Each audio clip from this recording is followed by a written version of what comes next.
I'm Mike 300 Hayes, fighting out of Ring Demon in Tukwila, Washington. Just flown out here to Amman, Jordan to watch the #1 contender fight between DJ Linderman and Bobby Brents. My record's 18-4-1. I hold the title right now for Cage Warriors, and I'm really excited to see who wins this fight and who gets a crack at the title. Don't know too much about Bobby, but watching his last fight, I think it was his last one against Regent Lorette, very impressive. He's very explosive, and to submit a black belt like he did quickly, it was very impressive. So it's definitely going to be a hard one if he wins this fight. Yeah, I don't like DJ. He is a punk. Honestly, he's a piece of trash, and I don't say that about many people. He beat me a few years ago at the beginning of my career, and beat me by decision, just lay and pray. That's my fault though. I didn't know how to get out of the stuff, whatever. But anyways, I don't think he's much of a fighter. I think he's gonna lose to Brents, and if by some miracle he beats Brents, then I'm gonna tear his head off. I don't think DJ's improved. I've paid attention just to his wins and losses. I haven't watched, I don't care to watch his fights or anything. But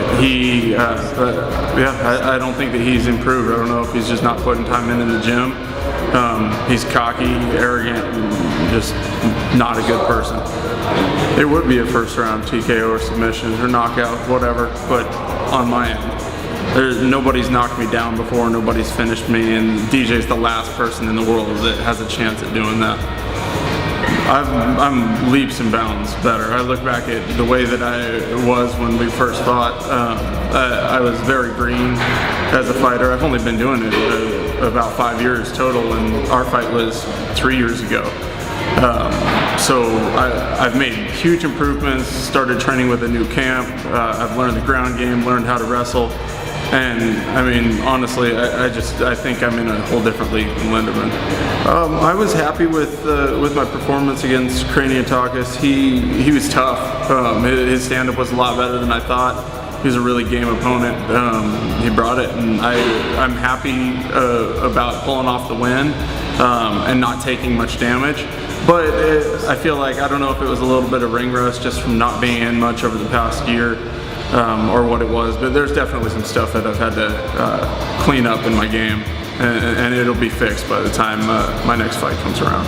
Oh man, I was ecstatic. It's, you know, to be a world champion for a big organization like Cage Warriors, that's just, it's a feeling you can't really describe.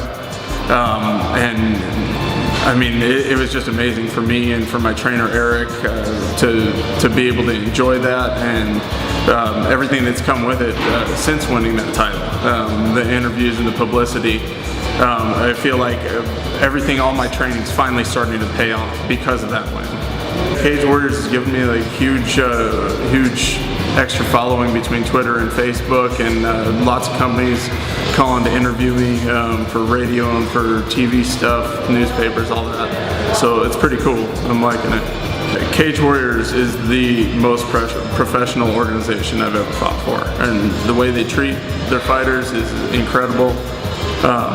Just being on top of everything. It's not that difficult to, you know, treat your fighters well, but a lot of these organizations just let it slide by. They don't really care. So yeah, I'm incredibly happy with the way Cage Warriors has done everything. I think Brents will do kind of the same thing he did to Lorette. Maybe TKO this time, maybe submit him, but I think he'll finish him in the first round.